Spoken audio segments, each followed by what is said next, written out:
This is your Chargers linebacker, Daiyan Henley, and you're tuning in with Chargers Unleashed.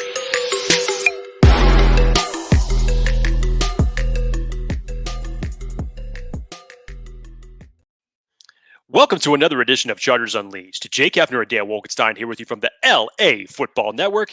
This is your first time tuning into the show. Make sure to hit that like, subscribe button on YouTube. You can also follow us on Facebook, Twitter, Instagram, Spotify, and Apple Podcasts. Dan Wolkenstein live at 5 on a Tuesday, May 7th, in the midst of all of the Charger offseason hype. Obviously, still coming down off the high from the 2024 NFL draft. Some moves have been made, obviously, since then that are still building out this roster, everything gearing up for rookie minicamp, which kicks off this upcoming weekend. A lot of stuff to get into. As always, Dan and I love doing these live shows with all of you. Hello to everybody. Dan Wolkenstein, how are we, sir? You talk about getting off the high from that stuff. I'm talking about getting off the high from that Tom Brady roast, the Kendrick and Drake stuff going on. We got NBA playoffs. This is wild, some of the beef that's happening. I'm excited. I say this every year, every week. It feels like every day. I'm excited about this new Chargers regime, new Chargers era. This show is going to be a fun one, though. A lot of Chargers fans have a lot of questions. And we probably already have at least 10 to 15 questions in the chat. We have 3 or 4 that came in through social media that we'll get to here.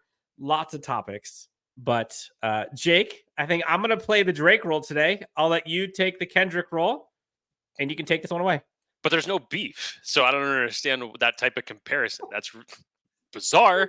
But if you wanted to say like, oh, Captain Kirk, the Spock role, that makes more sense. I totally get that. Okay, Batman, so Robin, we'll see what the Chargers whatever team. It is. Yeah, who's at the controls doesn't matter. So we got some 2 main subjects outside of answering your guys' questions today that we want to get into, because we feel that obviously as we gear towards training camp and obviously with some moves that we've been made, and when you start piecing together this Chargers roster, there's some questions that need to be answered now. Specifically this one that we want to start off with the subject titled Competitors Welcomed. This came about with the DJ Chark signing earlier this week. And obviously, Dan, when you start thinking about this wide receiver room that literally only had 4 rostered wide receivers on night 1 of the draft now has 11. And when you start thinking about the roster room as far as the wide receivers go and how many they're ultimately going to end up being able to keep by the time that everything is done come late August, how are you going to siphon this out? Because now it's DJ Chark, it's Joshua Palmer, it's Quentin Johnston, it's Darius Davis, it's now Ladd McConkey, it's Brenden Rice, it's Cornelius Johnson, Darius Davis, Semi Fehoko. Keep going. I mean, it's ridiculous. So the competition alone for the wide receivers is going to be nuts, and obviously we'll touch on that. But we wanted to kind of filter through this to say, okay, wide receivers obviously is going to be a big competition, but what other position groups on this roster, offensive or defensive, is going to be a big competition as well? So Dan, let's obviously start it off with the wide receivers. Your thoughts, yeah. DJ Chark. Yes. Hayden says Harbaugh and the Chargers can get away with these low-end receivers. Herbert will elevate good talent to great talent. Sweet Jumps says, may the best wide receiver win. And Gabriel Caldera says, friendly competition. This feels like the team is trying to go through every nook and cranny to find what player archetype, personality, experience can best fit what this team needs. And it's crazy. The dichotomy here is wild to me because they didn't go, Malik Neighbors or trade up for Marvin Harrison or Rome Odunze or whatever, right? They went Joe Alt. Then they go and get 3 receivers in the draft, 2 of which are 7th round picks. So I wouldn't necessarily say that was a priority. Again, this is a 7th round draft pick. Regardless of whether or not they are steals, it's still the last round that you put investments in it. Ladd McConkey, obviously. They bring in DJ Chark, which, again, that's awful asterisk. When healthy, is pretty darn good. He's a playmaker. He's fast, a boundary receiver. He's got that contested catch ability. you don't know with Quentin Johnston. You don't know the future with a Josh Palmer, other than possibly compensatory picks down the road if he doesn't get re-signed. Darius Davis, we're not sure what that turns into. Is he going to be a wide receiver or is he going to be purely a kick returner? Not sure. But I will say, this is a much deeper wide receiver room than we have seen on Chargers rosters in a minute. And while you could say maybe the top end talent isn't quite as high as Keenan and Mike were, to the listener's point earlier, I'm not sure if it needs to be. Because if we're being honest about this, what good did that do the Chargers over the last 4 seasons? It didn't win. I think separate question to this, Dan, because there's one name obviously that we have not mentioned yet, but obviously is pertinent to the wide receiver room, is Chargers were meeting with Martez Valdez-Scantling. Is that 11 wide receivers going to turn into 12 any minute now? I mean, I don't know. I mean, here's what I will say from the DJ Chark signing, the Valdez-Scantling meeting.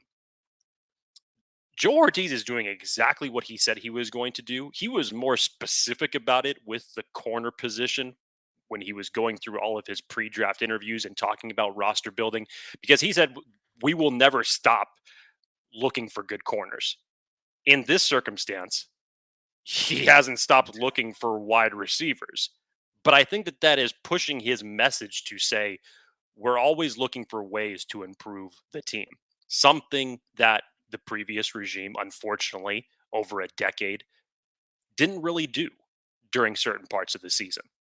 So I like the fact from the standpoint of Joe Ortiz sticking true to his word very early on in his GM tenure. But at the same time, it's so strange, Dan, because now it's like, well, the Chargers are going to need all these wide receivers to fill in the gaps of Keenan Allen and Mike Williams, who are no longer here. And now it's almost, you got too much. Like, what are you going to do? And this is just over a 2-week period of time that this has taken place.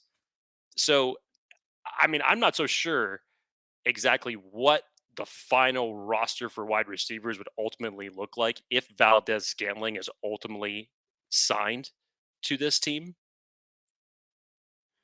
It's just going to make that competition battle so much more intense.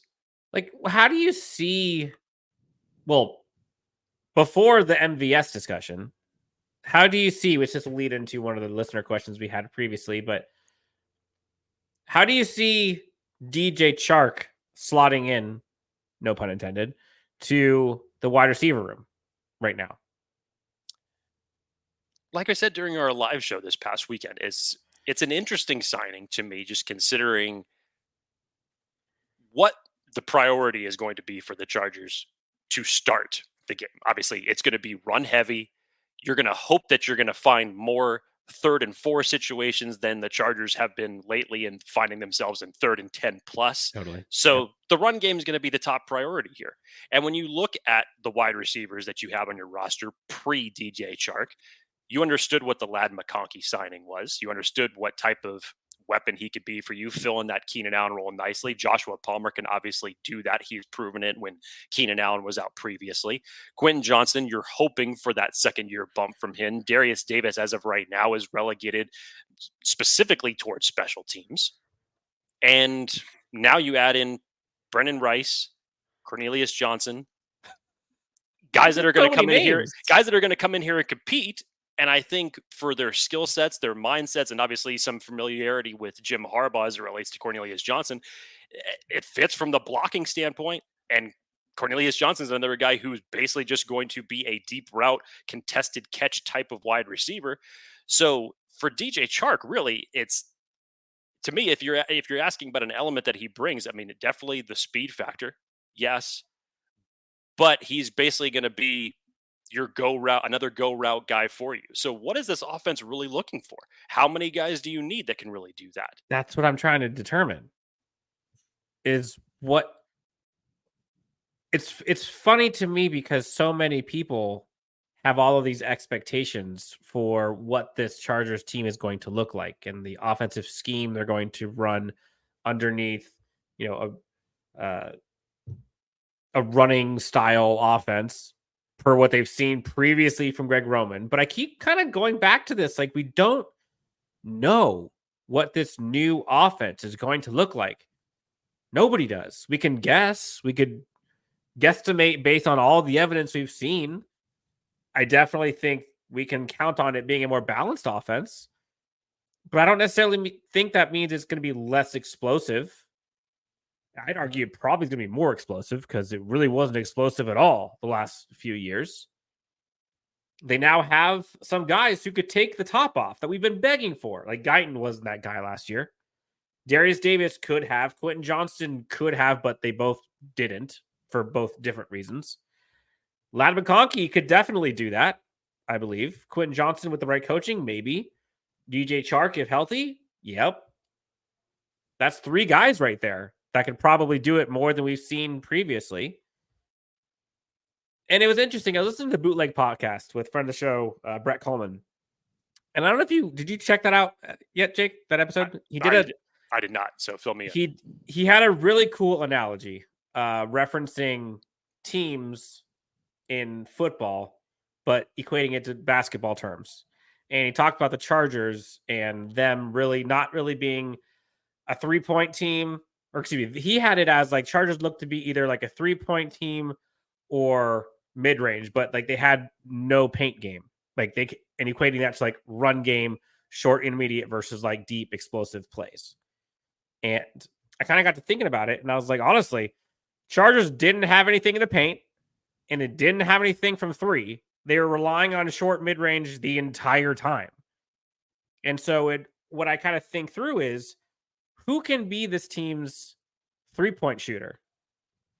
Who can be the team's center, if you will, in a basketball term, to get some easy layups, easy buckets?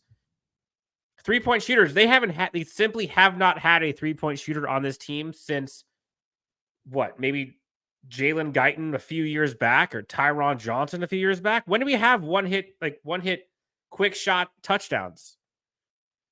And so I think that's the kind of the guys they're trying to bring in, folks who can kind of extend the range of this team to where they can do more than what they've been doing. Because it's just been, we've talked about it. Chargers fans have seen this. Like, it's been scratching and clawing, and Justin Herbert having to pull a rabbit out of his hat over and over and over again. That's not how it should be. Like, it should be easier. And they've just been battling this uphill battle. That's what I think they're trying to bring in all these wide receivers with different skill sets to enable them to have multiple bullets in the barrel to shoot for Justin Herbert, for the run game, for the offensive line, for the defense. So that's my soapbox thought.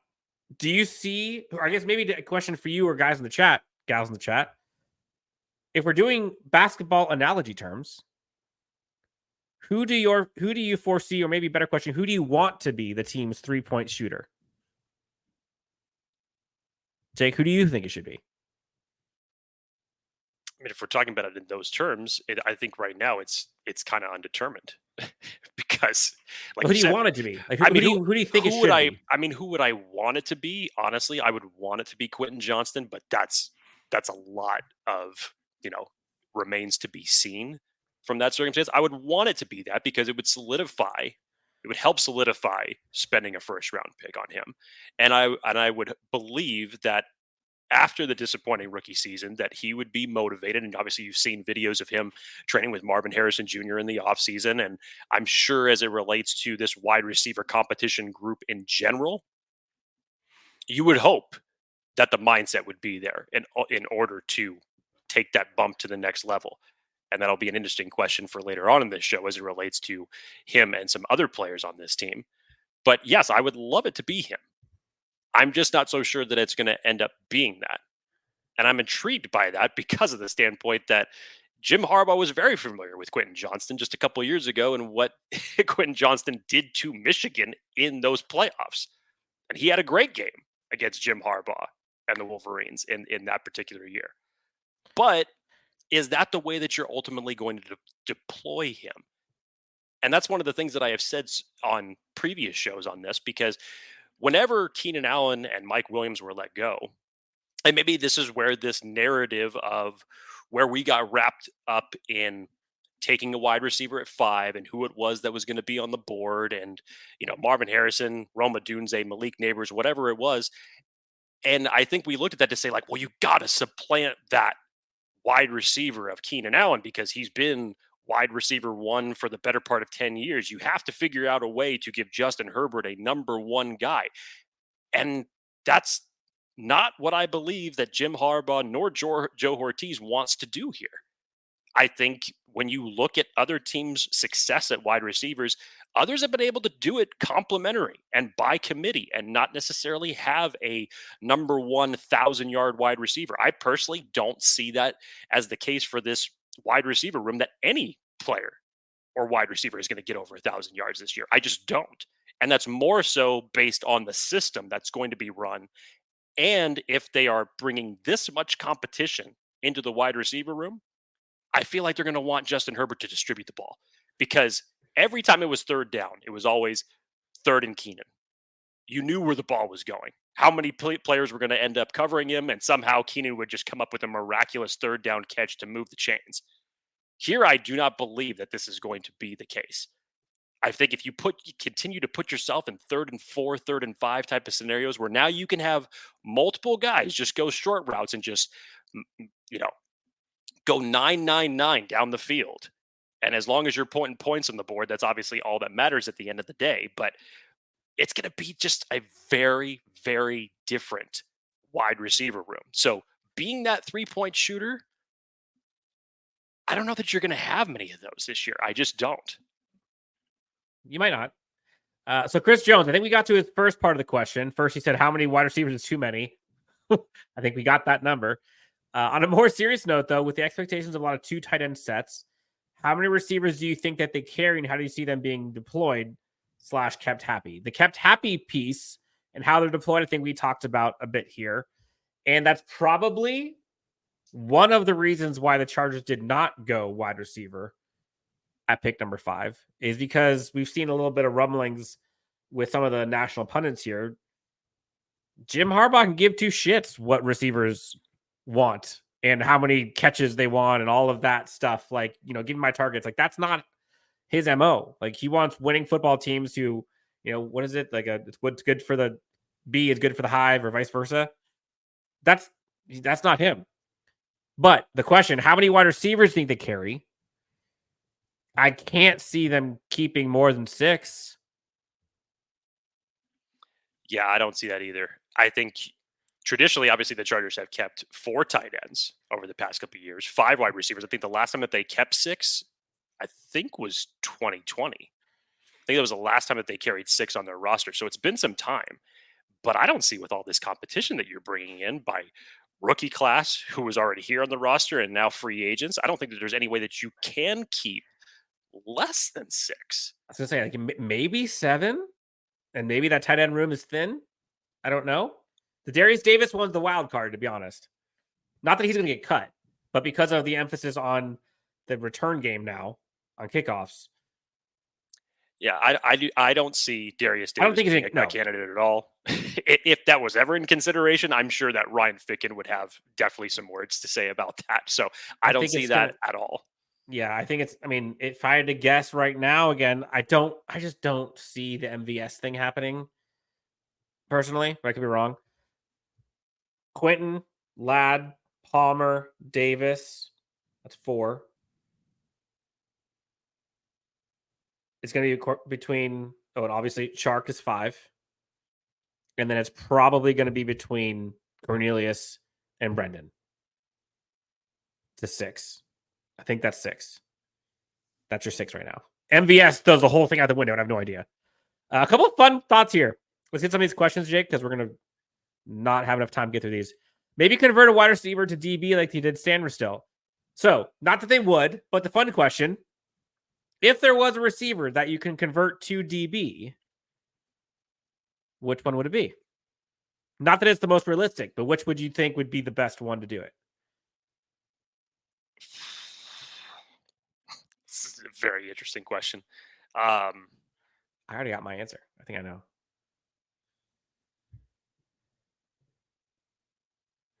I mean, maybe you could just early say Ladd just because That's of what I his was gonna say. versatility and inside outside. That's probably where I would go. Interesting question. Yeah.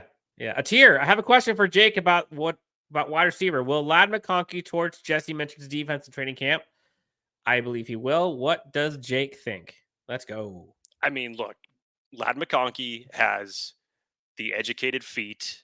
As good old Jim Ross would say, he's quicker than a hiccup. He's got all those type of intangibles to play inside, outside. I think Ladd is going to be a nice test for Jesse Minter's defense. But in terms of torching, here's what I would expect from Jesse Minter's defense, specifically the secondary. Why did you go get Jesse Minter? Why did you bring in Klingscale to come in and coach this secondary? To be more physical. So I would be hoping to see improvement from guys like Asante Samuel Jr. I would be hoping to see the reclamation project that you're hoping to get out of Christian Fulton and the injuries that have labored him over the last couple of years and get better play out of him.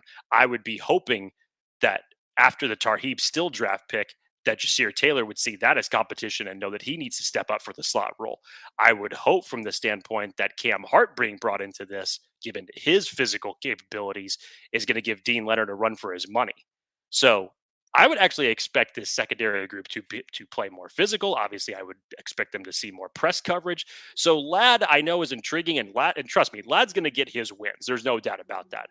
But I wouldn't say he was selected. I wouldn't expect to go to training camp within the first week and start seeing Ladd dominate the way that Keenan Allen has been dominating for years against that secondary. I agree. A couple comments here. Antoine Whalen. No more fantasy Chargers for stats and more winning Chargers for wins. That's what's important. You know what's interesting? This may be a preview of things to come here, Jake. But I was going back and looking at some of the older Smash Mouth Marty Ball teams and some of the stats. It was fun, wasn't it? Yes. 06, 14-2. You mentioned the 1,000-yard receivers that they're probably not going to have this year because of the new offense and all that kind of stuff. Here's a blast from the past, Jake. Here's a fun trivia question for folks in the chat, too. Who was the Chargers' leading receiver, and how many yards did he have in 06? Jake? I believe I know it, but I will let the chat come in and answer this one. We'll give him 5 seconds. Then, Jake, give me your answer. I'll let you know if you're right. Was it McCardell? Leading receiver. Was how it many McCardell yards? that year? No. It wasn't. Nope. It was. Was it Parker? He was a leading receiver, not the most yards. And this is receiver, not pass catcher. There it is. Sneaky Hembo. I get it. Yes. Antonio Gates, most yards receiving of that entire team that year. 120 targets for a grand total of 924 yards. Next most receiving yards that year. 14-2 team, by the way. Eric Parker, 659 yards. LT third, 508 yards. Vincent Jackson, 450 yards. Keenan McCardell, 437. Malcolm Floyd, 210. Manu Maliuna with a grand total of 91 yards. Low Neal. See, I'll take all of that if it means at the end of the day, if you're winning. Yeah. Yes. So, but it points to Antoine Whalen's, if I'm saying that correctly, no more fantasy stats, more winning games. Jake, let's get to another question here from social today. We have one from Nuthouse, JTT or JT the Nut. Love these names, by the way. Fantastic. Let's see. Is it wrong? I see all the smiles and good vibes and think, man, I miss Keenan and Mike. They would be all about this culture. Yeah, it's not, I mean, it's not wrong. And it's unfortunate. And Mike was like the ultimate good vibes player, personality. We had him on the show multiple times. You'd have loved this. You see like Daiyan Henley today, for folks who haven't seen it, hilarious. Daiyan Henley literally tries FaceTiming Jim Harbaugh during the roast. Doesn't answer. Jim Harbaugh then calls back Daiyan Henley from the roast just to say hi. Daiyan shows it to the stream that he's on. Daiyan Henley is all pumped. That's my court. That's my coach. My coach is cooler than yours. Does a funny dance. I mean, the team is so hyped. Garrett Sisti from the Lightning Round commented on this from that tweet I think they put out, was like, when's the last time we saw players this hyped for their coach coming in publicly? It's like, yeah, like it's kind of bittersweet to think about, like what could have been with Mike and Keenan on this. Imagine Mike and Keenan doing all their dances and funny jokes and stuff. Like, no, it's not wrong.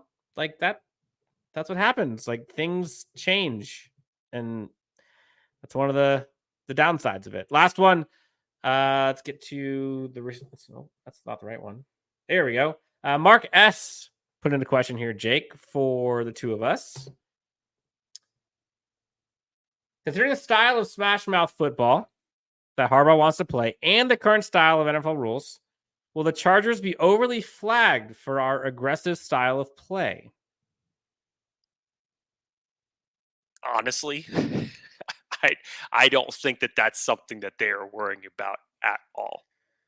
I get it because the rule changes, whatnot. The game is looked at as less physical than what it was, and if you're expecting that from Jim Harbaugh coming in, obviously that's been his message from day one that he wants to instill in this team.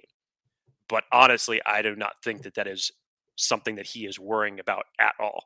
It's his job is to improve the play on the field. His job is to make them more physical. The last thing that he's probably thinking about right now is, what are the officials going to do if we end up tackling like this? Now, obviously, we're not talking about going out there and maiming somebody because that's clearly within the rules. But it's been a long time since this team on both sides of the ball has had that type of physical presence. Yes. Anthony, I'm so sorry. Anthony corrects me. He says, who's Antoine? It's like Anthony, but with an IE. I apologize. It's Anthony Wayland. So sorry. Jake, before we continue, let's pay the bills. While Jake is paying the bills, if you have not done so already, please hit that like and subscribe. Helps us out a ton. Take 20 seconds while Jake is talking about our friends. Do us a favor, and we will continue on the live show. Jake, it's all yours. I want to remind everybody that Bet Online is your number one source for all of your summer sports this season, from MLB, golf, NBA, and NHL playoff stats. All the latest stats, news, and scores available to follow your favorite teams that are out there. Get the latest odds and lines, including the latest team matchups, player props, and odds on just about every sport out there. Head on over to the website today or use your mobile device to get into the action. That's Bet Online, where the game starts. Phoenix Flame says, John has adapted, so will Jim. Yeah, I'm not even going to try with this one because clearly I'm not doing great with names. The Ravens were the most physical team we played last season. They weren't overly penalized, and they were monsters all game long.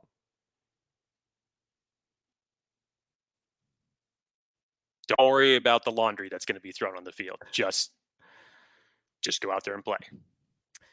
Yep. Jake, let's look at some of these other comments here. 619 at your doorstep says, what's up, guys? Great pod per usual. Thank you, by the way. I got a question for both of you. What's the best move this organization has taken this offseason? And what is the next best move they can take? Thanks, and bolt up. We can't say Jim Harbaugh.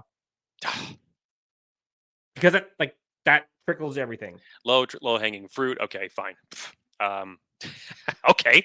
Got you. Got you. He's going to say Joe Ortiz. No, I wasn't going to say that, actually. Okay. No, I wasn't going to say that at all. I think it's honestly, I was kind of trying to weigh it between Ben Herbert and Jesse Minter. And honestly, there's so much significance behind Ben Herbert signing that intrigues me. As much as I love the Jesse Minter signing, excuse me. I think when you see something as much as Jim Harbaugh wanting to get Ben Herbert on this team, and then my God, when you listen to Ben Herbert speak in his first press conference, Dan, you talked about this. When was the last time that you saw a strength and conditioning coach up there at the podium talking about Never. what he's going to do for the team?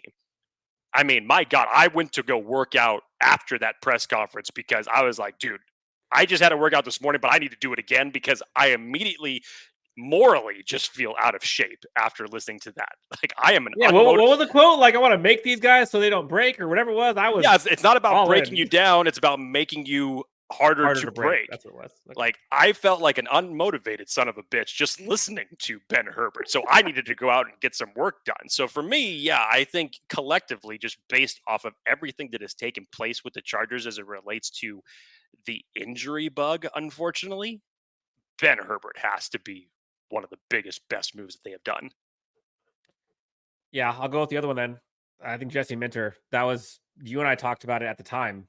And this was including Ben Herbert. Jesse Minter was, in my opinion, the biggest coaching hire they had the entire offseason.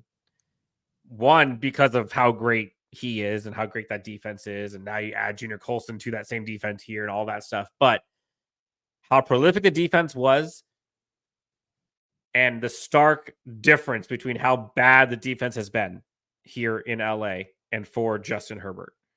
You've talked about this. We basically should put on a t-shirt at this point. Like, just give me average. Give me average defense, and this Chargers team is cooking. I would be shocked if they don't get at least average with Jesse Minter in year one. I think it's Jesse Minter. But Ben Herbert is not wrong either. Dan Siegel says, probably Seagal, saying his name wrong too. Apologize. Happy Tuesday, fellas. I don't know about you, but outside ASJ, DJ, Joey, Mack, Tuli, Henley, and Colson, a lot of names, by the way, I don't feel good about our DT and corner starters and depth guys behind Henley and Colson. Good question for actually a great one for kind of a transition into our next subject piece as it relates to this show. I follow you, Dan. I follow you. In general, we kind of, on our live show on Sunday, we went through each position group and said, just from perspective, is this position group, let's just use offensive line, for example, is this position group stronger now after the draft than it was last year? And we went through every single position group to give that answer. And honestly, some of them were incomplete, especially as it relates to the secondary group. Yeah, you feel better about it because it's deeper, but in overall performance, there's a lot of guys that are now part of this group that have not collectively played together before, or are rookies coming in, or guys that need to step up. So some of these ones we couldn't answer on Sunday and give a straight answer to. So it was tough. So there still are a lot of questions to this, which leads us to the second subject of this pod, Dan. We wanted to talk about which players need to step up this year. Now, there could be a cavalcade of answers to this. Obviously, multiple position groups that need this. For this argument, we will obviously leave the rookies out of it because we already know what they have coming in on their shoulders. And for some of them, we know that there's big expectations. But we're talking about guys that are either need to not have that second year slump, that they need to see a bump in production based off their rookie season, or we're talking about guys that have been on this roster that possibly could be, because of competition that's brought in, right on the bubble fringe. Who knows? So there could be a multitude of different answers for this, honestly. And when I was going through and I was looking at this data, it took me back as I was then looking at the draft classes. And by the time I got to the 2020, why did I say 2020? That's a lot of 20s. That's a lot. Wow. What draft class am I talking about? The 2020 draft. To only see Justin Herbert and Alohi Gilman be the remaining players on this roster from that particular draft, I already knew it, but to just see it visually was just like, oh, God, don't need that reminder. Thank you. So let's go through this. I would love to hear, Dan, just from you, off the cuff. What do you think immediately? Who comes to the top of mind? Everybody in the chat, drop your players as well. We can kind of go through this. Oh, man, there's so many ways I can go here. I mean, I think the names that come to mind, I'll give you a few. Zion Johnson is one. Obviously, Quentin Johnston in year two. But Zion, I think, is probably bigger for this team because of what this offensive line priority is. Man, I could say Daiyan Henley needs to step up, but I don't know if he qualifies because he hasn't had a chance to step up yet. He was hampered by an injury last year and didn't get a chance, and it is what it is. I think it was a hamstring injury, I heard. It might be Derwin. It might be Derwin for me on defense. And again, like I don't necessarily know how much blame I have put on Derwin for last year or years past, but he was not the same Derwin that we've seen. And I know some of that and some of the chat here says Bosa as well. 100%. Forgot about that. Bosa, totally. But Derwin just wasn't allowed to be himself and wasn't himself. And I hope we talked about kind of the trickle effects. Junior Colson, if he gets the green dot, Derwin James can then be playing more free and be more in his own head, not have to worry about doing all these other things. So yeah, I would probably say Derwin, Bosa, Zion Johnson, and Quentin Johnston. Those are probably the 4 that need to step up. We could talk about all the rookies, but like the rookies, I have full faith in Joe Alt. I have full faith in Ladd McConkey. Junior Colson is probably going to have a lot of pressure on him, but that's not qualifying a step up. Folks, the chat. What are they thinking? You've got Asante. What do you think about Asante needing to step up? I mean, when you look at it, Dan, I mean, he's now the veteran of this entire corner group in general. And there's a lot of new faces that are down there. And you could blame the lack of production as it relates to Asante scheme collectively based on what the defense has looked like since he has been drafted. And there was a ton of things that you loved. I mean, I loved Asante coming out of college. I thought for what he was going to do, I didn't even consider it a possibility the Chargers could even grab him in the second round at that point in time, once way back when. But I don't think that, unfortunately, what has taken place with this defense over the past 3 years, that it's fully played into the strengths of Asante Samuel Jr., honestly. And I know that there are some things that he obviously needs to improve himself, but I think it is a combination. So I am really excited to see what Jesse Minter and Klingscale are going to deploy for this, because if you're asking him to be more physical, well, I mean, you're not really going to have any choice. You're going to have to go up there and you're going to have to play press coverage. You're going to have to go up there and you're going to have to be willing to tackle. So, I mean, there's not. That's why the Cam Hart signing was so big. Yes, and why I think they're not done. Right, and that's why, like, to me, there's like 2 choices. Like, you either do this or you don't, and this is going to be the results, whether you do or you don't.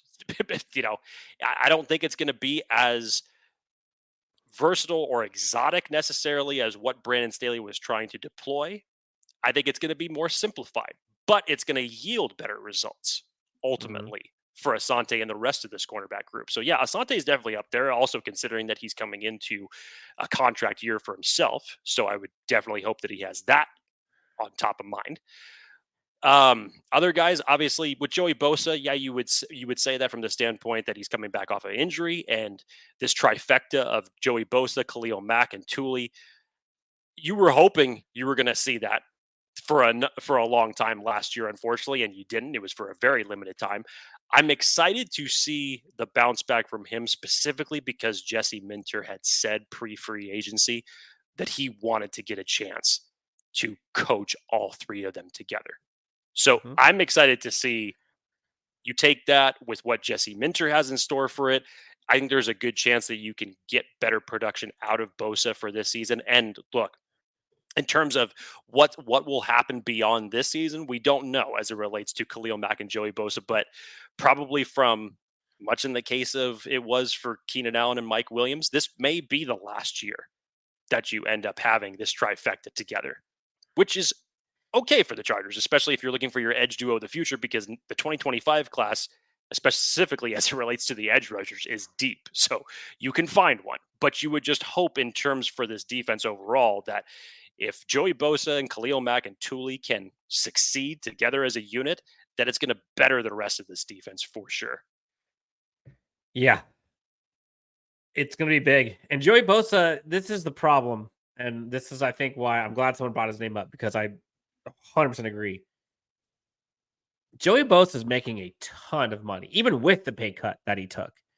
And for how much money he's made and is making, he had over the last 2 seasons, he played 14 games total with a combined 9 sacks. 14 games, 9 sacks in 2 seasons. And those were the 2 seasons that Khalil Mack was brought in to help, be the tag team duo. And, injuries, whatever. Then you see some of the off the field stuff. And he kind of was on the naughty list for a lot of Chargers fans. And then he took the pay cut. People are excited. I know a lot of these are voluntary workouts now. He generally or typically has had workouts with his own folks. I don't know if he's there during camp stuff so far. I haven't seen it, but I also haven't looked for him. But they've got to get something out of him. And I do think this Mitchell team will. I'm pretty bullish on that. It's just if he could stay healthy. Matt Waters says, Zion looks like the guy that grew 6 inches and a beard and became a man between 9th and 10th grade. What a beast. Those pictures are insane. Absolutely it's wild. It's wild. Dan and I were talking about this because we got a chance to meet Zion Johnson publicly at a signing event. And this was the year that Zion was drafted. And standing next to him, he's already a giant human being. But now you add in the Captain America workout to it and look at what he has become in one short offseason. Woo!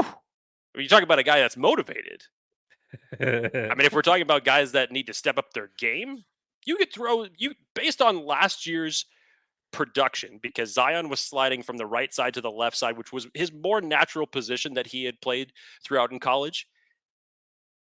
If you want to single him out as it relates to this offensive line and having him have a resurgence from last year, sure, it falls in that category. But the early signs in terms of what he's going after are really good. If that's the way that he's coming into camp. They are. Gary Walkwell with a $5 donation. Thank you, Gary. Risen to the top. Guys, my only concern is that our offense becomes too predictable. Our occupation was released by the Ravens. I think they meant to say Ravens. Thoughts on our offense becoming too predictable? I don't have that concern. I don't, obviously. I had more concern of that last year just because it was proven.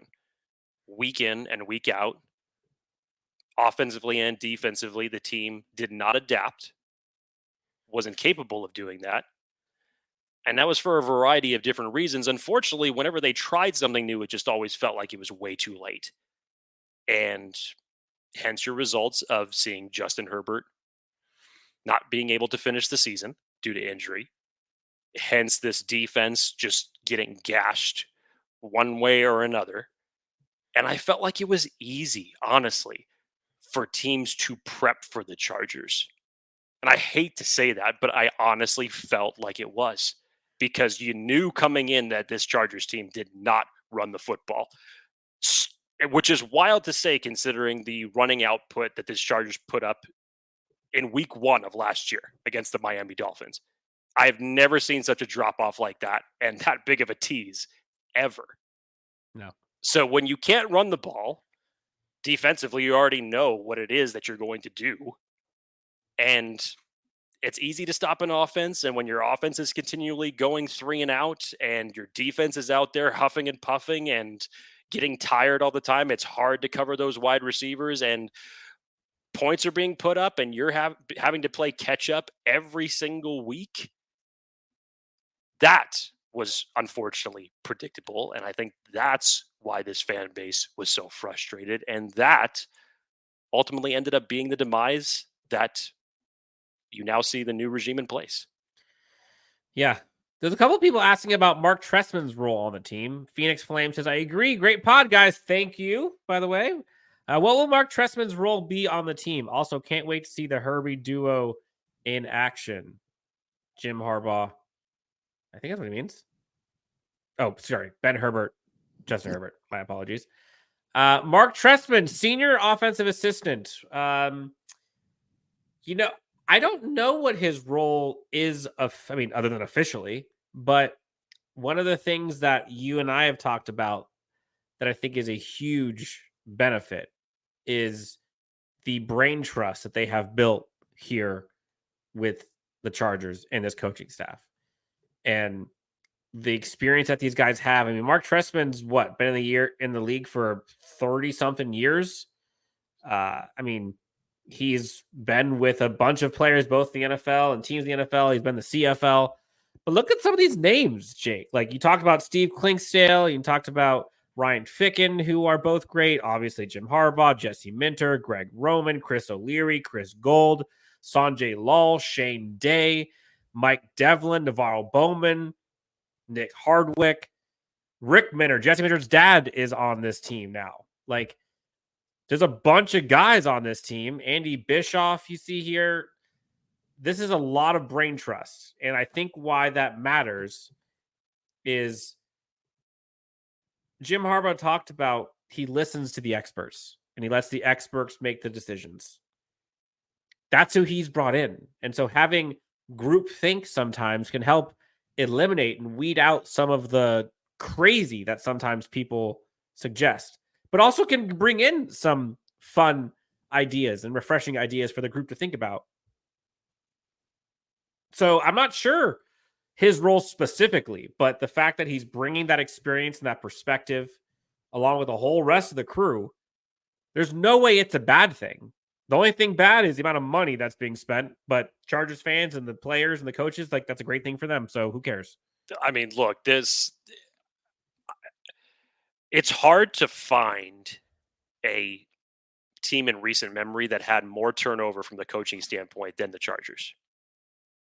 Really, when you think about it, as far as just ripping it down to the foundations to say, and then give a head coach carte blanche to build it back up the way that he wants to build it back up.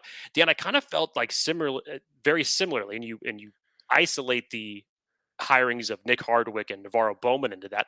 I felt like I got a similar vibe from the Detroit Lions and what Dan Campbell was putting together, because it was experience of veteran guys and guys who had been in the league for years and a slew of former players that had been in that he was collectively building up. I started getting that type of vibe from this team. And yes, you have a bunch of familiar faces from the Baltimore Ravens, guys who have collectively coached with one another for a long time. And Greg Roman, obviously, from what John Harbaugh is doing, is going to be very familiar with what Jim Harbaugh wants to do. So that's going to be, in my opinion, perfectly seamless. But with the amount of experience that you have on this coaching roster, which was something that was very devoid of it for the past 3 years as it relates to the assistant coaches in the room, you can't help but feel good about this mixture that they have put together. Hayden says, Chargers have taken 3 offensive linemen in the first round in the last 4 years. They better be a top 5 unit. Rashawn Slater, Zion Johnson, now Joe Alt. They bring in Bradley Bozeman. That's 4. And then you got that one guard spot, Jamari Sawyer, Trey Pipkins, maybe. That should be a good unit. There's really no reason why it wouldn't be, barring health. A couple questions and topics here, Jake. I think we should get through here. Not going to even try this name, but he says there aren't many holes. There are 87 people on the roster. Completely and emphatically disagree. They have bodies, sure. But are they bodies that you trust? No. Absolutely not. We were just talking about the secondary unit. There are still a lot of question marks as it relates to that, specifically the cornerback room. Dan, the interior defensive line, I really have questions. People in the chat were talking about that too. Yep. I love Puna Ford. I loved him coming out of college. I liked the signing of him bringing into that. But Scott Matlock, Tito, the new draft pick, Justin Eboigbe. I love what Morgan Fox has been able to contribute to this team over the past few years. But still, as it relates to what you're expecting of that group, because yes, from a free agent standpoint, Sebastian Joseph Day and Austin Johnson did not end up working out and did not live up to their contract value that they were signed for. But what are you expecting from this new group that has a lot of question marks, that is still in some circumstances completely unproven? I would be sketchy about that at best, honestly. I agree. Dennis Yum says, I would love Justin Simmons teamed up with Derwin and stick it to the Donkeys and Peyton. I mean, you're seeing some of the figures come out with some of these contracts. Like maybe he takes a cheaper deal, comes to Jim Harbaugh and company, sees the greener grass. I don't know. Maybe. But I just don't see that being how this Chargers team is operating or how they've operated so far. But who knows? Gecko says, interested to see what Harbaugh can do with guys like Tito, Matlock, and the guys on the defensive line. You would think that there would be a bump there. And Jesse Minter, and go look at the defensive line that the Michigan Wolverines have had. Like, those guys have been beasts. But they weren't all beasts coming into Michigan. So we'll see. I think that has a lot of people excited. James Wagner, a friend of the show, says, epic leadership, all caps. What else we got in here, Jake? How do you see the run production actually going? Asked Ryan. Harbaugh obviously wants to run it to open it up, but how does that look for Gus, Dobbins, and Vidal? And that was a question that I was trying to figure out. We know what they want to do. And this goes back, and I'm not at all comparing Jim Harbaugh to Brandon Staley. Like, that's not what this discussion is. But we heard so often Brandon Staley talk about like tough and rugged mentality that they wanted this team to be, and that they were trying to take on that persona. And it just never happened. Ever. Never happened. You're hearing a lot of like the physicality and balanced offense and run and ground and pound and taking pressure off of Justin Herbert. So the question is, do they have the guys now to do that? And so to Ryan's question, like, how do you think production actually goes? We got teased like all hell week 1 last year on the running game. And then since week 1, they were like historically bad. How do you see it actually going with the current group? And the folks blocking in front of them, I think, is probably just as important. Yeah, I don't think that this is going to be a similar type of situation where, and again, we talked about this on the live show, when Austin Eckler was really the only running back out of the stable that was producing, and you hear Austin Eckler in press conference saying, like, we're still looking for running back 2. Who's going to step up out of that unit? And you see 3 straight years of draft picks being spent on running back on day 3 that just never ended up panning out. I see this as being a completely different situation on how this team is being built. Obviously, just based off of familiarity, production. Gus Edwards, obviously very familiar with Greg Roman, J.K. Dobbins, who's a former second-round pick, and Dan and I love to say this, but we wish we wouldn't have to say it. And when he is healthy, he is productive, and he fits that bill of what Jim Harbaugh and Greg Roman want to do very well. And I see the same for Kimani Vidal. I see the same thing. And honestly, it's going to be similar to how Baltimore deployed their running backs. Because yes, are you going to have a guy who's eventually going to take up the mold as RB1? Yes. But that's not going to be your 3-down back. That's not going to be a guy who's going to be carrying the rock for an hour. They're going to go full running back by committee, and I don't think that they give a damn who it is as long as they are churning the yards. So expect a heavy dose, expect a nice mixture, and let's run. Gabriel Caldera, thank you, my friend. I'm giving you a huge, what do you call this? The victory. I don't know what that is. Prediction on the Chargers week 1 opponents.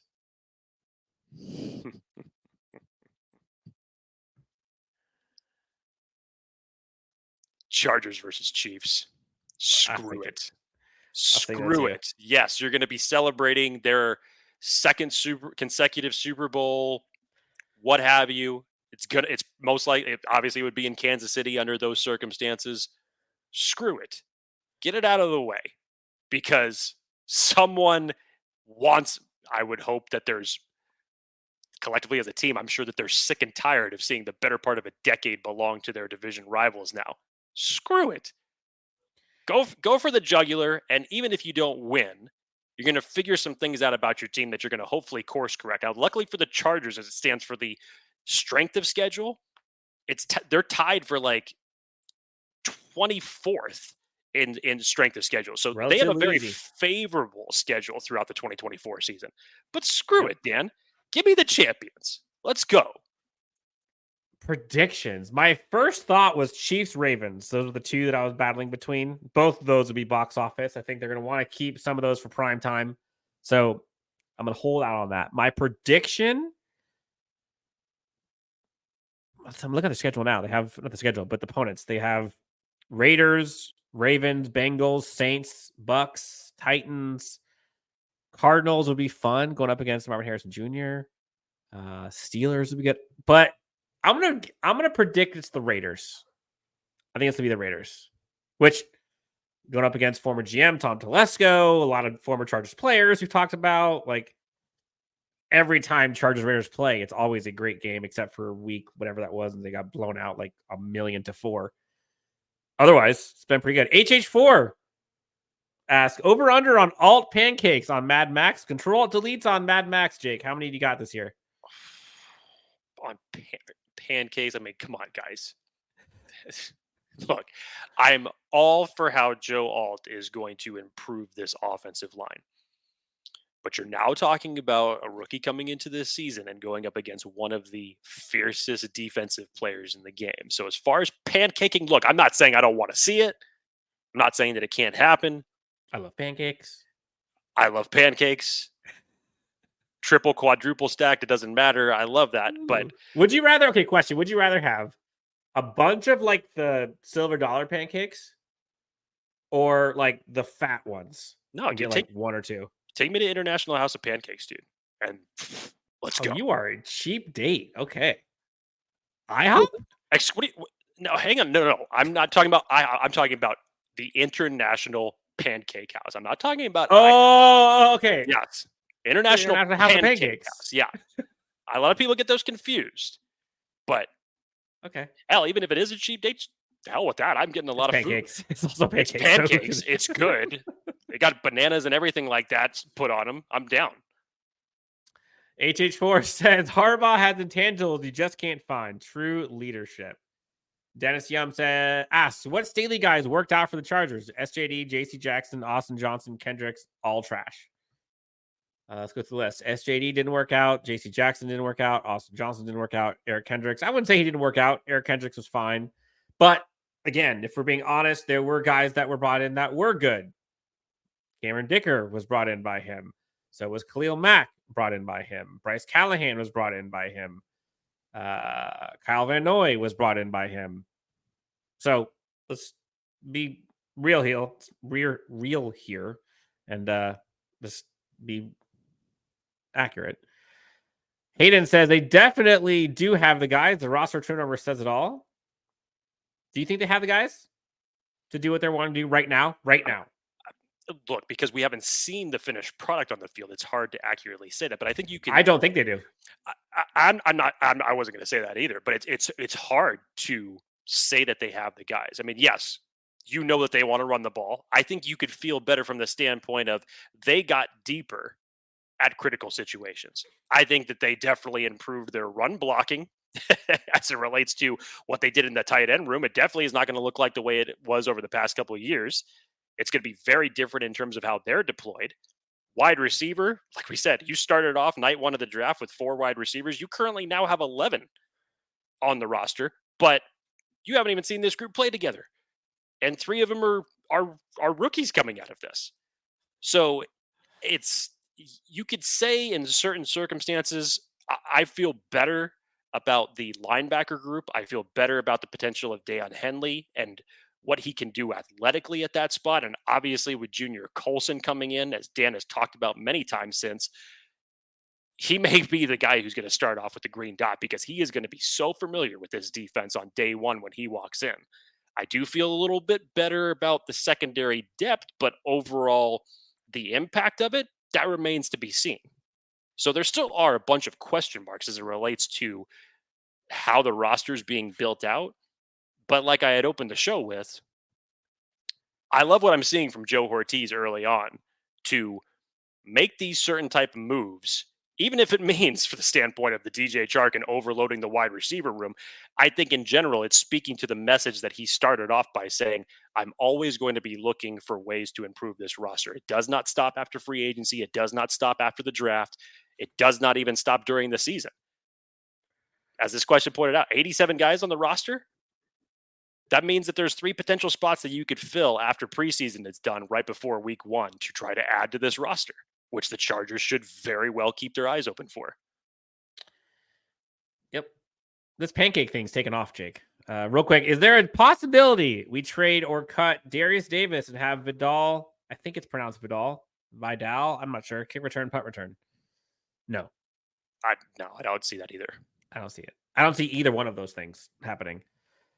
All right. Pancakes. Question came in, Jake. Very important. Probably the most important question so far this week. Phoenix Flame. Waffles, French toast, pancakes. And why is it pancakes? Because it's always going to be pancakes. You're not going to do waffles, French toast. It's pancakes. 100% pancakes. Wait, you're trying to like put words in my mouth now? Yeah, no, I'm putting words in my mouth. It's pancakes. Okay. Got any other answer is wrong. Here's what I'll say about the pancakes. I'm not poo-pooing pancakes, but I'll say that waffles can give it. I'll say that waffles can give it a run for their money because you could do very similar type of things with pancakes that you could do with waffles, specifically in the topping realm. So I will give a honorable mention to waffles. Don't knock Belgian waffles, dude. They're good. Don't be doing that to good. me. I understand that pancakes take the cake, but don't be knocking Belgian waffles now. That's the answer. Hayden says, been on a pancake cake lately every morning. Good luck with your belt size. That's tough. All right. That seems like the Daiyan Johnson workout, but without the fat. Door number 4, crepes. If you enter that into the picture, does it take over pancakes? It doesn't take over pancakes, but crepes are awesome. I will not. Are you a fan of crepes. The savory crepes? What's the difference? Like the one, like there's the sweet ones that'll have like whatever raspberry or lemon or fruit or whatever, but then the savory ones have meat or eggs or spinach or whatever. Oh no, I don't need that. Yeah, the hell with that. I didn't even know that those existed. I didn't even know that was an option. Thank God I've never heard of that. West Kine. Our schedule release is about to be fire. I don't know if folks saw it. I think I saw, was it next week? Next Thursday. I believe it's the 15th that they said it was going to be dropped. Is the expected schedule release. Any predictions on what you think the Chargers do? I hope it's something new and not anime. I agree. And I think I mentioned this. Maybe it was weeks after Jim Harbaugh was hired, because I get it. As great as the anime reveals have been over the past 2 years, I don't think that they're going to swing for that for a third year. Honestly, you would try to mold this towards your head coach and your team message being physical, right? I would totally be down to watch Jim Harbaugh in a room of 17 boxes and just have a sledgehammer and just go through one by one and just break every damn one of them and show it like as the reveal. Like, this is week 1, bang, week 2, bang, and just reveal it that way. Be simplistic, because that's who he is, and he's physical and he's quirky, but we love him, and who cares, because he's just going to find a way to make this win. I'm listening to you, Jake. It's reminding me of Tommy Boy, of the guy who sells brake pads. Because that's who I am, and that's who I care about. The whole rant he goes on. Chris Farley? No, the guy who owned... The guy who Chris Farley was trying to beat out, the other company. We make car parts for the American working man because that's who we are. That's who we care about. That's what Jim Harbaugh kind of reminds me of Chris Farley's dad in that movie, by the way. Like, just that type of personality. So yeah, Gabriel Caldera, thank you for the $5. Man, you guys have been fantastic with these donations today. Thank you. I saw somebody on X, so social media, someone said it's not my idea, but how great would it be to do something in like a rap battle beef type thing, the Kendrick Drake thing, or like another one if they took like a roast angle, kind of like you saw with Tom Brady. Or like something with like the Taylor Swifties and I don't know, it'd be kind of fun. I mean, I get it, because they've kind of done that subtly when they did their anime schedule. You know, we obviously saw what the showing was for the Kansas City game and something that was going on with them and their fan base at that point in time. And we saw some of the shots that they took at a former Jaguars head coach in that reveal. So I could see it. I mean, that would be interesting. What if? Okay, let's just say if it was a rap battle release. That'd be sick. Come on. Now you'd have to give me like either you would trade off on a week by week basis, or maybe you would say give me 2 players that you would say that would come with the bars to reveal that opponent for that week. Or maybe they bring in a celebrity to do it. That'd be funny. But yeah, imagine get creative. Imagine I like that idea. Imagine Lil Wayne or Eminem or someone coming. I don't know. That'd be sick. I'd be all about it. Tony Reyes. I don't know what he's in the water. He says Wheaties and beer. Dude. Do you put the beer in the bowl with the Wheaties? I love it. I love the mentality. You love that? No, hang on.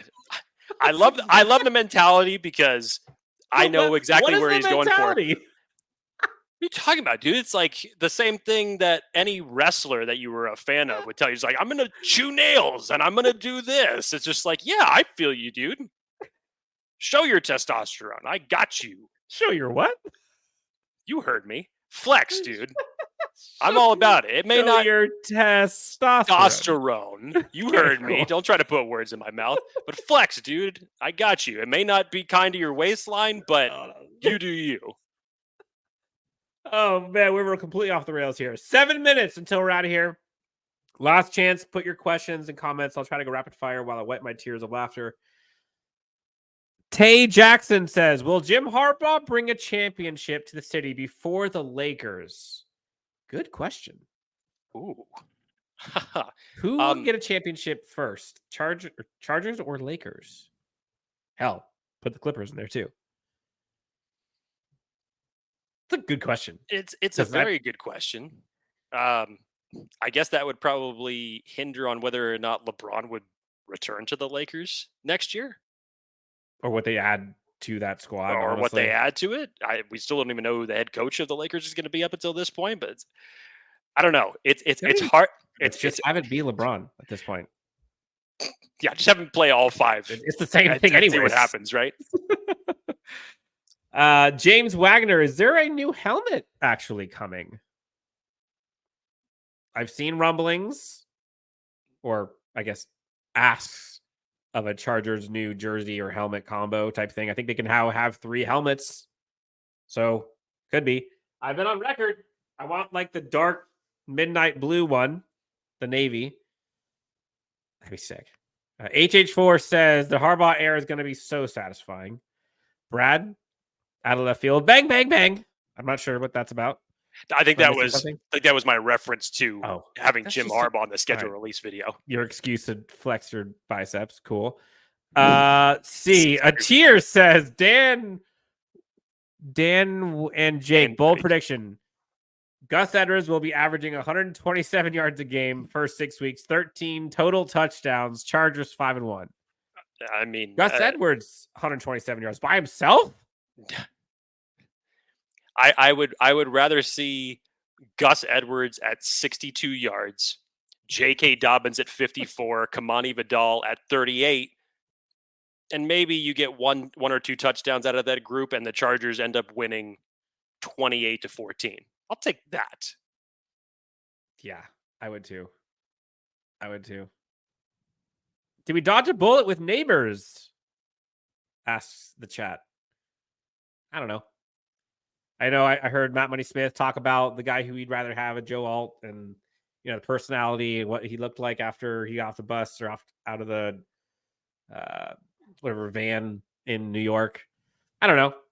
I think Malik Neighbors would be quite nice with Justin Herbert, but again, roster building, just doing it differently. I'm not sure if we dodged a bullet or not. And it's hard to even gauge this coming year. He's got Daniel Jones thrown to him. Like, how much are you really expecting from Malik Neighbors this season? I'm not sure. All right, here we go, Jake. Rapid fire. Ready? 1 sentence answer from each of us on these next questions. This one requires context, unfortunately. Demetrius Jones asks, Stephon Gilmore to the Chargers with eye emoji? Here's what I will say, because yes, this falls into the message of Joe Hortiz saying we will never stop looking for good corners. Now, I'm not saying that it's not possible for Stephon Gilmore to come in, and Dan and I talked about this a little bit, but You take Stephon Gilmore now, at his age, and you insert him into this secondary unit. I think that you're going to have a lot more responsibility on Stephon Gilmore's shoulders than what he had in Dallas, because Dallas already had a ridiculous secondary. They already had their CB1, and they were deep on top of that. So Stephon Gilmore going to the Dallas Cowboys at that point in time, that was a luxury. That just made his strength even stronger. If you were to bring Stephon Gilmore into this unit, I'm not so sure the results that it would actually yield, because this is not 25-year-old Stephon Gilmore anymore. And in this secondary unit that has a number of different question marks on it, it to me would just be a completely different situation in terms of the expectations for it. All right, here we go. Rapid fire. Good evening, brothers. Have you all seen Daiyon's Twitch streams? They are hilarious. Yes, we talked about it earlier on the show. Also, had him on the show last year.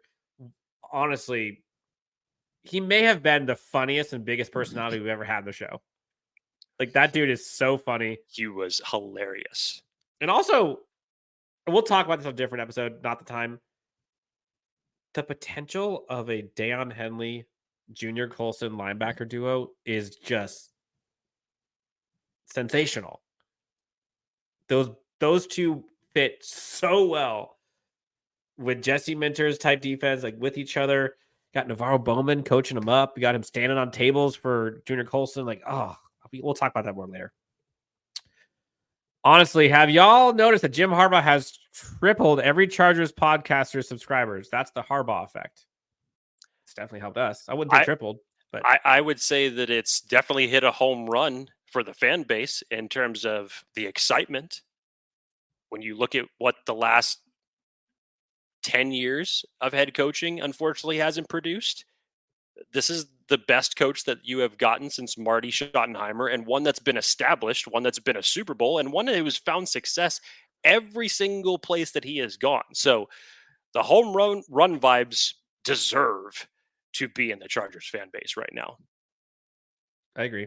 James Wagner says, bold prediction with the new special teams rules. How many kick returns for touchdowns for Darius Davis? That's a good one. Over under. I'll do over under. Measure it from what he had. Okay, because he had one last year. I was going to say 2.5. measure it. 2.5. I'll do 2.5. Folks in the chat, hit the like and subscribe and comment. Over or under 2.5 touchdowns for Darius Davis on special teams. This is still Ryan Fitkin. I would assume that whoever is going to build out this special teams unit obviously is going to have a better message in terms of blocking, because that's a message that's not only held by Ryan Fitkin, but obviously your head coach. Now, I'm going to say just under, Dan. I'm going to say just under, and I'm going to put it at 2. I'm going to go over. That was tough. That was a good question, though. Took a break from studying, and I see the boys are live. Yes, we're live. Beer Foam League. Right on cue, by the way. Let's see. Nick says, come on, Bolts have the best jersey in the NFL. Hayden asks, Gilmore or Xavier Howard? Who are you taking? One word or one answer. I would probably say Gilmore in this circumstance. Yes. Brad says Gilmore is a savage. Probably knew you were going to say it. Hunter Smith says, bold prediction. Jim Harbaugh and Andy Reid get into a slapping match in midfield sometime between now and the next 5 years. Slapping match. Good Lord. Gabriel, what does your hat say? Toy Pines. Went there with my wife for the tournament. It was fun. Do you want MVS or is it overkill on wide receivers for a not so great wide receiver? I think at this point it may be overkill, because I'm not saying that MVS isn't bringing competition, but great, good for you, Dan. I wouldn't say that MVS isn't going to add competition, but in the same circumstance we were talking about with DJ Chark, where does that leave the rest of the guys in this roster?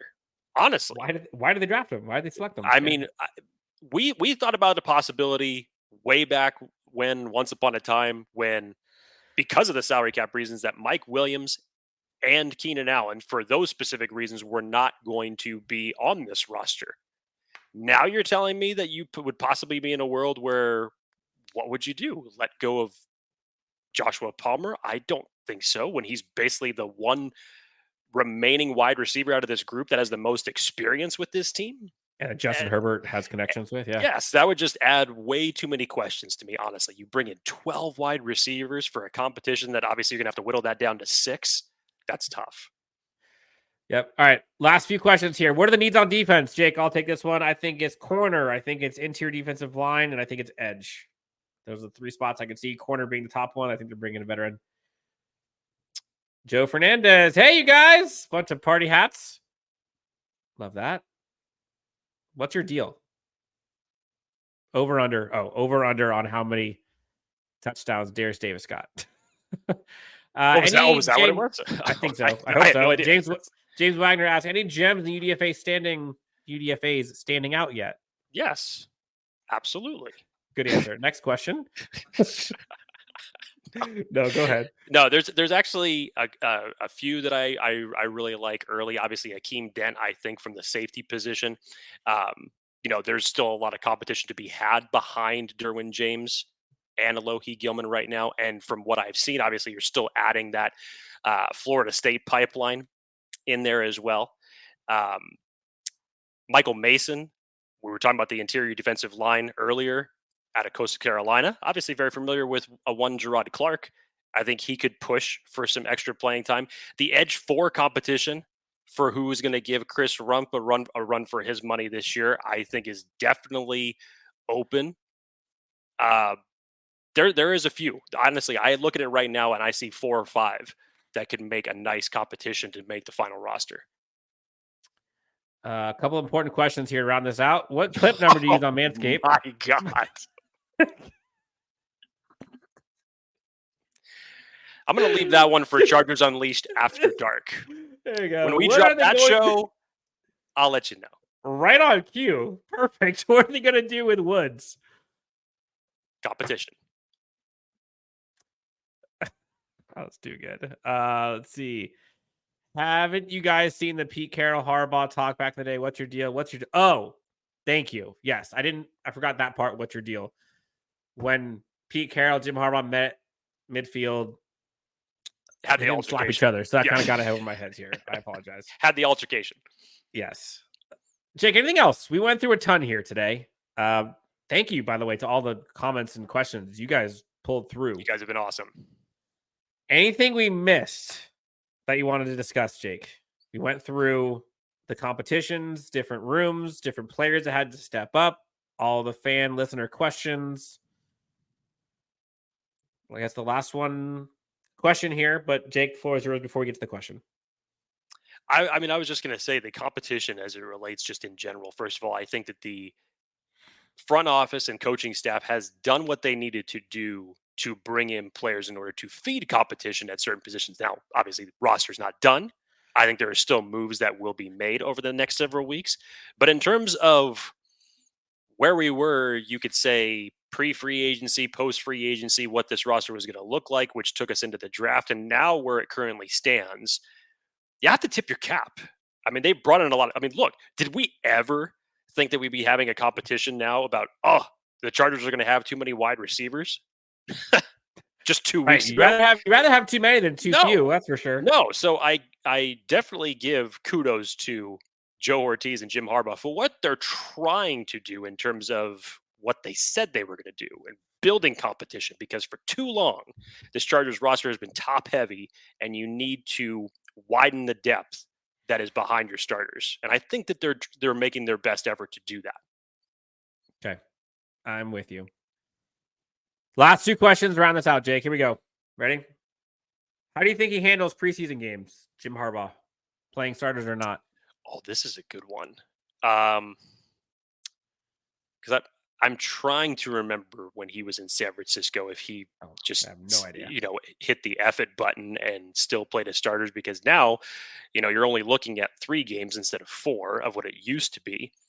But I think with so many new players on this roster, and obviously it being his first time and getting familiar with them, I think by that point in time, he's going to have a good idea of the guys that he needs to sit, the guys that he knows are going to obviously be his starters.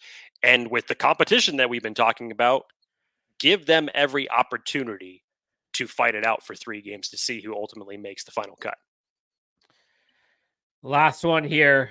Miguel Guzman asked, who will be a surprise cut? And this one, I don't know if I want to give a name on this, but this training camp, offseason, preseason is going to be so important and so impactful. And there's going to be tons of camp battles.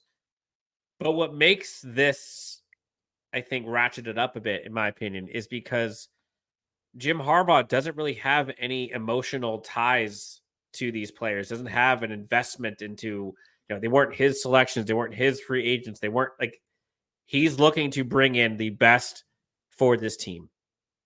And you saw that with the Mike Williams, the Keenan Allen, the Austin Eckler, and the Michael Davis, and a lot of these decisions, some of which people were questioning.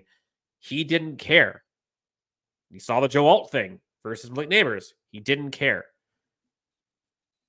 Guys like, I'm not going to say names who will be cut, but names like Donald Parham, Isaiah Spiller, JT Woods. These names are important. Like these games, these times, these reps are going to be huge.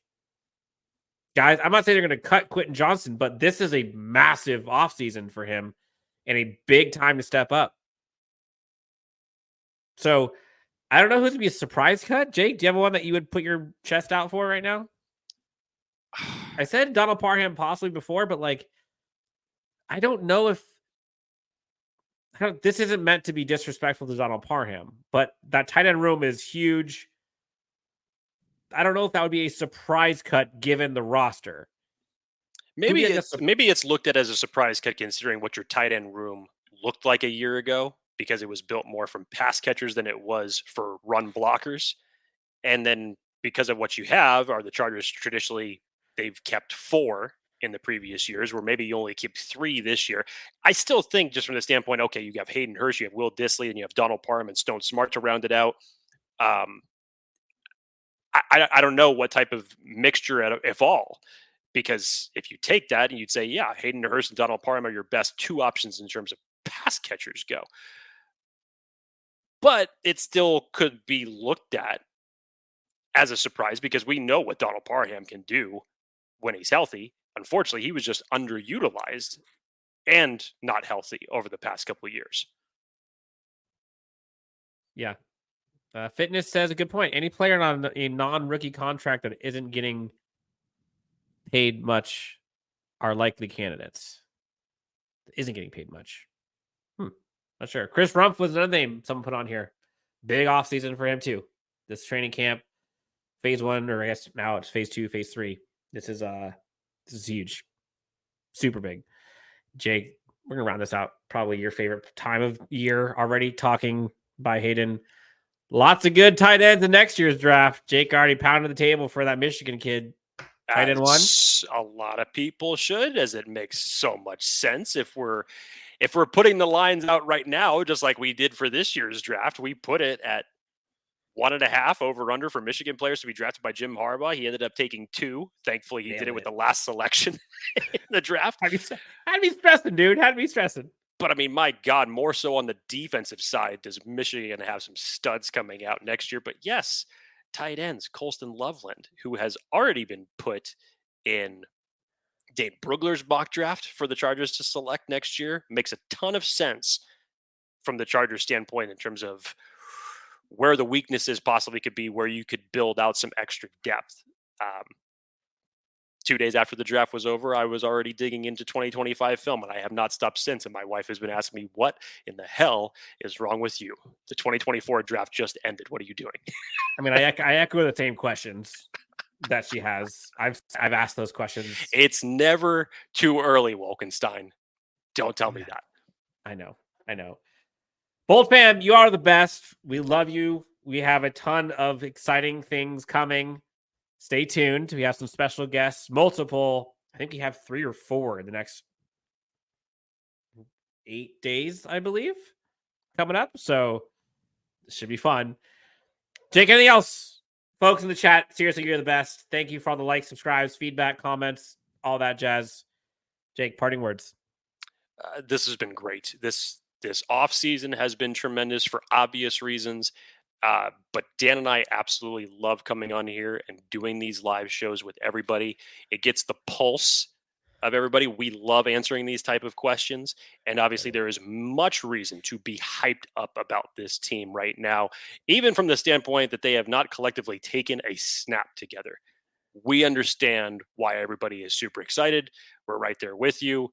And we got a rest of an offseason ahead, and there's going to be plenty of stuff to talk about. We do. Exciting times for Chargers fans. We got you covered for all of this. We'll definitely have things going on for the schedule release next week. We'll have some news out regarding a huge signing event happening in June, I believe, from Rock Solid Sports Memorabilia. So stay tuned there. But until then, for Jake, Dan, for Jake, myself, I was used third person. I was going to say you added your third person into there. Nice. Jeez. Okay, clearly it's time. Chargers Unleashed, LAFB Network. Thank you all so much for tuning in. We'll talk to you next time on Chargers Unleashed.